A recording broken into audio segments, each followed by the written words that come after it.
बने थे तो आज धीरज साहू भी राहुल गांधी का, सोनिया गांधी का एटीएम बन गया। ये पूछना चाहती है जनता कि गले में हाथ डाल करके धीरज साहू के साथ राहुल गांधी जब घूमते हैं, क्या यही मोहब्बत की दुकान थी? ये देश की जनता आपसे पूछना चाहती है कि आपने जो दुकान तो मोहब्बत की चलाई, लेकिन कारोबार आप करप्शन का कर रहे थे। तो इस घटनाक्रम के बाद जनता आपसे पूछना चाहती है, धीरज साहू राहुल गांधी के इतने नजदीक और करीबी है कि भारत जोड़ो यात्रा में धीरज साहू राहुल गांधी के साथ कदम से कदम मिलाकर के चल रहे थे और 210 करोड़ से अधिक राशि कैश मिलने के बावजूद कांग्रेस के शीर्ष नेता श्रीमती सोनिया गांधी, राहुल गांधी, मल्लिकार्जुन खड़गे कांग्रेस के राष्ट्रीय अध्यक्ष इस पर चुप्पी क्यों साधे हुए हैं? जनता से जो लूटा है उसकी पाई पाई तो लौटानी पड़ेगी, यह मोदी की गारंटी है। ऐसे लोग नहीं बचेंगे। जनता से लूटा हुआ पैसा लौटाना तो पड़ेगा ही, और जो अपराध किया है उस अपराध के लिए आपको जेल भी जाना पड़ेगा, और ऐसे अपराधी, इस प्रकार के भ्रष्टाचारी देश के अंदर नहीं बचेंगे। इसलिए मोदी जी की गारंटी है कि बेईमानों से पाई पाई वसूलने की गारंटी। आज इस देश के अंदर एक तरफ घमंडिया गठबंधन जहां भ्रष्टाचार, कमीशन खोरी, लूट खसोट और दलाली की गारंटी है, तो दूसरी तरफ आदरणीय प्रधानमंत्री श्री नरेंद्र मोदी जी की गारंटी है कि जो भ्रष्टाचार को जड़ से खत्म करने के लिए प्रतिबद्ध है। अगर एक कांग्रेसी सांसद के पास 210 करोड़ रुपए की नकदी पकड़ी गई, जो बाकी सभी कांग्रेस सांसदों के पास कितनी नकदी होगी? इस हिसाब से तो गांधी परिवार विश्व का सबसे बड़ा भ्रष्टाचारी परिवार साबित होता है। राहुल गांधी जी, ऐसे कितने आर्टिस्ट हैं कांग्रेस में जो जनता से लूट में लगे हैं, लेकिन जनता से लूटे हुए पैसे का हिसाब किताब हर रोज लिया जाएगा। ये प्रधानमंत्री नरेंद्र मोदी जी की इस देश के अंदर गारंटी है। कांग्रेस की मोहब्बत की दुकान से निकला नोटों का पहाड़, और गिनती जारी है। मोहब्बत की दुकान के एक फ्रेंचाइजी के तौर पर, फ्रेंचाइजी के गल्ले में 200 करोड़ के नोट मिले हैं, खूब बिक्री हुई है। लगता है सारी मोहब्बत कुछ यूं ही बिक गई, तभी पास में सिर्फ हिंदुत्व और सनातन से नफरत बची है। कांग्रेस के आलाकमान और गांधी खानदान को, देश को यह बताना होगा कि उनके जिस सांसद के 10 ठिकानों से जो 200 करोड़ रुपए बरामद हुए, ये कांग्रेस नेता गांधी खानदान में किसका एटीएम था? अब तक कांग्रेस पार्टी ने चुप्पी साध रखी है। ये कौन है जिसका एटीएम बनकर के कांग्रेस के नेता, कांग्रेस का ये नेता आज भ्रष्टाचारी के तौर पर उभरा है? मध्य प्रदेश के अंदर भी लोग थे, श्रीमान बंटाधार, दिग्विजय सिंह के बारे में तो यहां उन्हीं के मंत्री ने कहा था कि मध्य प्रदेश का सबसे बड़ा भ्रष्टाचारी, सबसे बड़ा शराब माफिया, सबसे बड़ा रेत माफिया कोई है तो मिस्टर बंटाधार दिग्विजय सिंह है। ये कांग्रेस का मूल चरित्र है। कमलनाथ तो करप्शन नाथ ही बन गया, जो मध्य प्रदेश की जनता ने इन सबको आईना दिखाया है। जहां कांग्रेस का प्रतिनिधि होगा वहां इस बात की गारंटी है कि वो भ्रष्टाचार अवश्य ही करेगा। ऐसे घोटालों और भ्रष्टाचार के सेंटर का नाम यदि गांधी करप्शन सेंटर रख दिया जाए तो यह गलत नहीं होगा, क्योंकि ऐसे सभी कामों की ट्रेनिंग उन्हीं के द्वारा इस देश के अंदर दी जा रही है। इंडिया अलायंस यानी घमंडिया गठबंधन के नेता भ्रष्टाचार का लूट खसोट तो करते ही हैं, और जब ईडी, सीबीआई और आईटी जैसी जांच एजेंसियां अपना काम करती हैं तो सारे भ्रष्टाचारी नेता एक होकर एजेंसियों पर आरोप लगाते हैं। भ्रष्टाचार की काली कमाई से कांग्रेस नेता अपनी जेब भर रहे हैं, और यह सारा पैसा गांधी परिवार की तिजोरी तक जाता है। यह सारा पैसा जनता की कमाई का है। जिससे कांग्रेस के नेता अपने घर भर रहे हैं, यह बहुत आश्चर्यजनक है कि खड़गे, सोनिया गांधी और राहुल गांधी चुप्पी इन मामलों में साधे बैठे हैं। इसलिए घमंडिया गठबंधन के नेता भारत की अर्थव्यवस्था, गरीबों की कमाई और नागरिकों के अधिकारों को दीमक की तरह खा रहे हैं। मैं आज इसकी कड़ी आलोचना करते हुए मैं फिर कहता हूं, कांग्रेस इस देश के अंदर भ्रष्टाचार की गारंटी है, तो प्रधानमंत्री नरेंद्र मोदी जी ऐसे भ्रष्टाचारी नहीं बचेंगे देश के अंदर, इस बात की गारंटी है। देश की जनता राहुल गांधी, सोनिया गांधी से लेकर कांग्रेस के राष्ट्रीय अध्यक्ष से पूछना चाहती है कि इतने करोड़ रुपए, 210 करोड़ रुपए अभी तक की सर्वाधिक राशि इस छापे के अंदर पकड़ी गई कांग्रेस के राज्यसभा के सांसद के पास, तो इसका जवाब देश पूछना चाहता है। बहुत बहुत धन्यवाद। आप लोगों के कुछ प्रश्न हो तो कृपया आमंत्रित है। अनुराग जी। सर, दिग्विजय सिंह ने विधानसभा चुनाव के पहले बोला था कि मध्य प्रदेश में चुनाव के 4-5 दिन पहले ईडी के छापे पड़ेंगे। क्या लोकसभा चुनाव के पहले मध्य प्रदेश में इस तरह की संभावना है, जो आशंकाएं इस तरह की बता रही थी, तो चोर भी आ सकते हैं क्या? चोर की दाढ़ी में तिनका होता है। चोर को लगता है मैं चोरी करके आया हूं तो कहीं पकड़ा नहीं जाऊं, तो दिग्विजय सिंह इसके सबसे बड़े उदाहरण है। इस मध्य प्रदेश नहीं, देश के अंदर। और चिंता मत करिए दिग्विजय सिंह जी, समय आ रहा है। कहां कहां आप बच गए थे, कहां कहां आप छूट गए थे, उसका भी हिसाब किताब होगा। इसलिए ईडी हो या सीबीआई हो, ये संवैधानिक संस्थाएं, ये किसी के कहने पर काम नहीं करती। सरकार तो आपकी भी रही। इस देश के अंदर सबसे ज्यादा सरकार में तो 55-60 वर्षों तक कांग्रेस ही रही।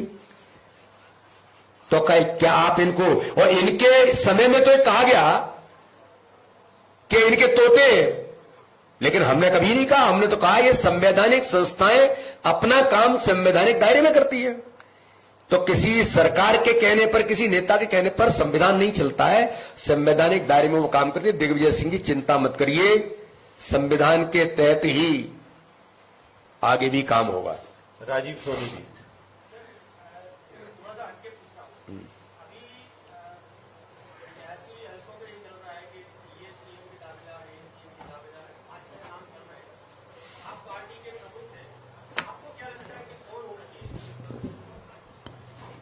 राजीव जी, Bharatiya Janata party cadre based organisation है और कार्यकर्ता आधारित संगठन होने के नाते से हमारा नेतृत्व जो निर्णय लेता है वह कार्यकर्ता को शिरोधार्य और स्वीकार होता है। मध्य प्रदेश के लिए,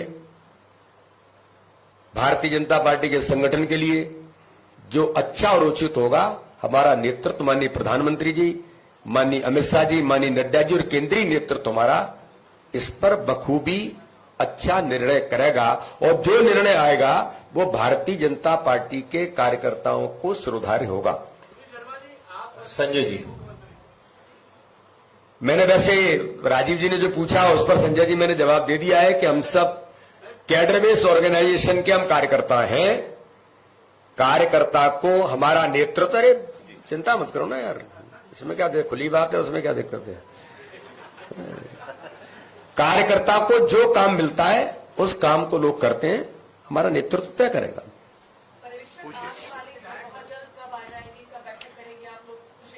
आपको जानकारी के लिए 11 तारीख को शाम को 4 बजे ऑफिशियली विधायक दल की बैठक है। विधायक दल की बैठक को आमंत्रण चला गया है और हमारे तीनों पर्यवेक्षक 11 तारीख को सुबह यहां पहुंचेंगे और जो संगठन के पद्धति के अनुरूप जो प्रोसेस होता है उसके आधार पर पर्यवेक्षक हमारे यहां आकर के 11 बजे विधायक दल की बैठक में जो निर्णय होना है वो होगा। पूछे जी जी जी।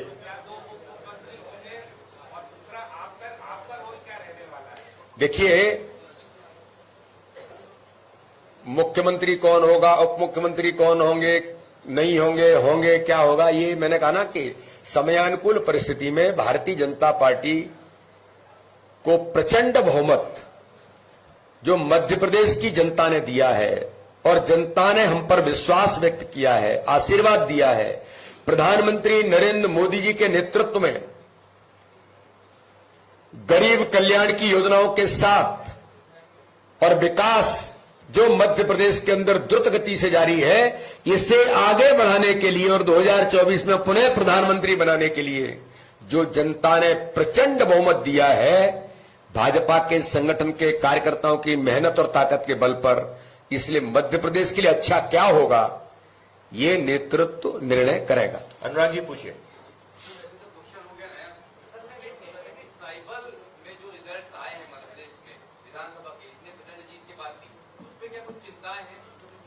नहीं, चिंताएं नहीं, अच्छी बात है। सभी क्षेत्रों में आपको मैं बताना चाहता हूं कि पूरे मध्य प्रदेश के जो लोग पैचेज कर रहे थे कि चंबल है, ये बिंद है, लोग बघेलखंड के बारे में क्या क्या कह रहे थे, और मैं आपको हमेशा कहता था कि बघेलखंड के अंदर, मैं जब जनरल सेक्रेटरी था तब प्रभारी था, तब हम 30 में से 24 जीते थे, आज हम 25 जीते। ये जनता का आशीर्वाद, जो काम भारतीय जनता पार्टी के प्रधानमंत्री मोदी जी के नेतृत्व में और हमारे मुख्यमंत्री ने मध्य प्रदेश के अंदर जो काम किया है, कि विकास और गरीब कल्याण और संगठन के कार्यकर्ताओं की मेहनत के आधार पर जनता का आशीर्वाद मिला है। इसलिए हर क्षेत्र में, जनजाति समाज में भी, अनुसूचित जाति में भी, आज हम 47 में से 27 सीटें जीते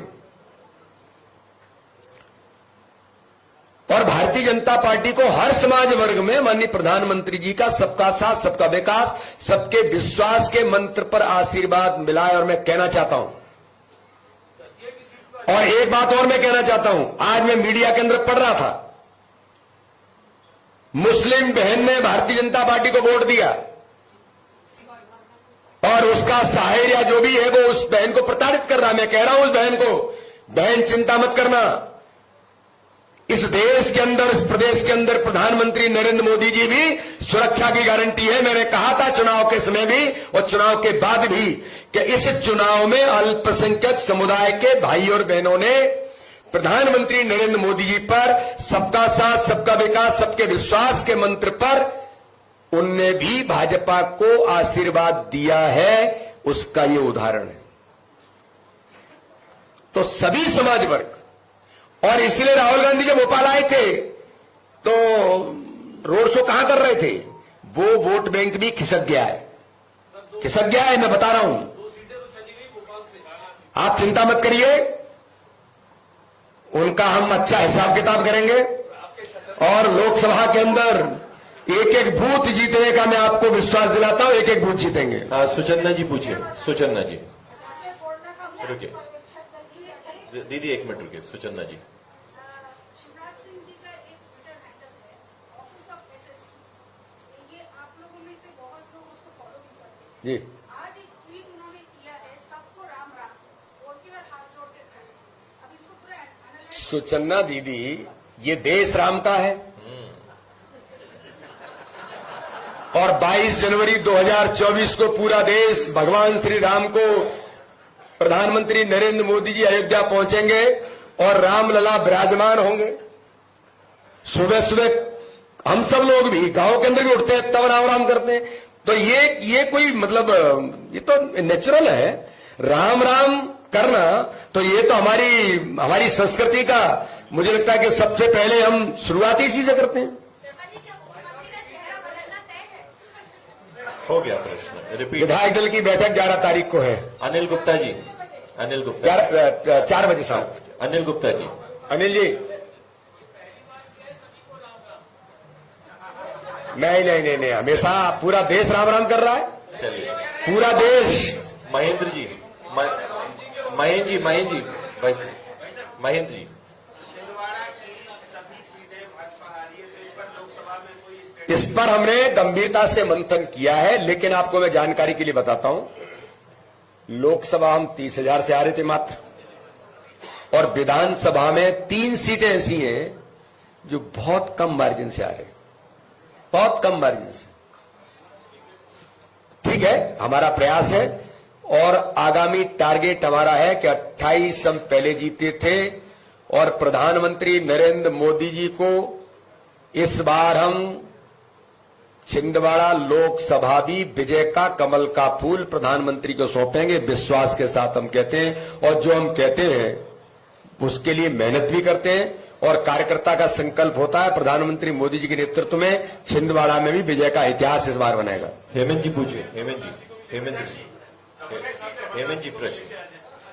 कुछ महीने पहले अभी जब चुनाव हुए थे नगरीय निकाय के, तो आप ग्वालियर में, मुरैना में और जबलपुर में चुनाव हारे थे और उन्हीं शहरों में अभी आपके बम्पर विक्ट्री हासिल की थी। कैसे टर्न अराउंड पॉसिबल? नहीं, देखिए कभी कभी होता है, मैंने कहा था कि भारतीय जनता पार्टी जीत का भी और हार का भी दोनों की समीक्षा करती है। चुनाव जीतने के तत्काल बाद जनता का आभार करते हुए हमने कहा था कि जो बूथ हम हारे हैं उन बूथों की समीक्षा भारतीय जनता पार्टी गहराई से हमने शुरू कर दी और लोकसभा के अंदर उन बूथों को हम कैसे जीतेंगे इस पर हमारे कार्यकर्ताओं ने कुशल रणनीति के साथ काम शुरू कर दिया है। हर बूथ पर मोदी होंगे, ये हमारा संकल्प है और इसीलिए अगर माना कि नगर निकाय के चुनाव में, मैं आपको जानकारी के लिए बताता हूं क्योंकि बार बार वो आंकड़े देना ठीक नहीं होता है, लेकिन नगर निकाय के चुनाव में भारतीय जनता पार्टी को एवरेज 53% वोट मिला था, जो इस बार 101 विधानसभाओं में जो हमारा संकल्प था 51% वोट शेयर लाना, 101 विधानसभाओं में 51% के लगभग है, 50% से ऊपर, और 38 विधानसभाओं में 45 से 50% है। तो ये हमारी जो रणनीति है, तो उस पर काम हमारा संगठन हेमंत जी करता है और हम इस पर कर रहे हैं और उसका परिणाम यह है कि आज मध्य प्रदेश को ऐतिहासिक बहुमत से जनता ने आशीर्वाद दिया है। तारणहार भारतीय जनता पार्टी के अभी आ रहे हैं वैसे वैसे आपका संगठन जो है उसमें सक्रिय क्यों नहीं हो पाया? ये नहीं नहीं, संगठन खूब सक्रिय है, क्यों सक्रिय नहीं है, ठीक है, लीजिए। और वहां भी जीतेंगे। देखिए कभी कभी कोई इंसिडेंट्स हो जाते हैं, एक आध जगह कोई ऐसी घटनाएं दुर्घटनाएं हैं, लेकिन नरोत्तम जी हमारे वरिष्ठ नेता हैं, उनके अनुभव, उनकी योग्यता, उनकी क्षमता का संगठन भरपूर उनका मार्गदर्शन लेगा और आगामी समय में हम फिर जीतेंगे। पूछिए जी।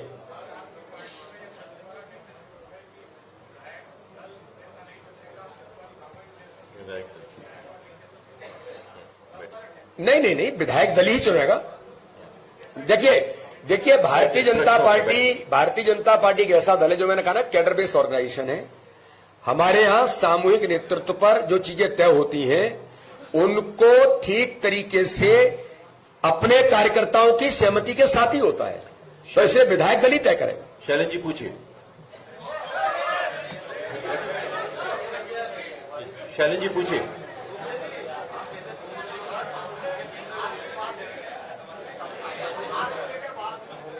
क्या क्या हार को लेके? हाँ,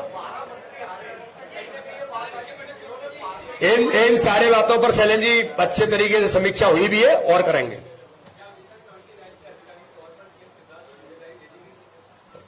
देखिए भारतीय जनता पार्टी एक जानकारी के लिए मैं आपको बताता हूं, मिशन 29 हो, लोकसभा का चुनाव हो, विधानसभा के चुनाव के चलते हुए भी लोकसभा की चुनाव की तैयारी चल रही थी, आज से नहीं है। बूथ विस्तारक अभियान, बूथ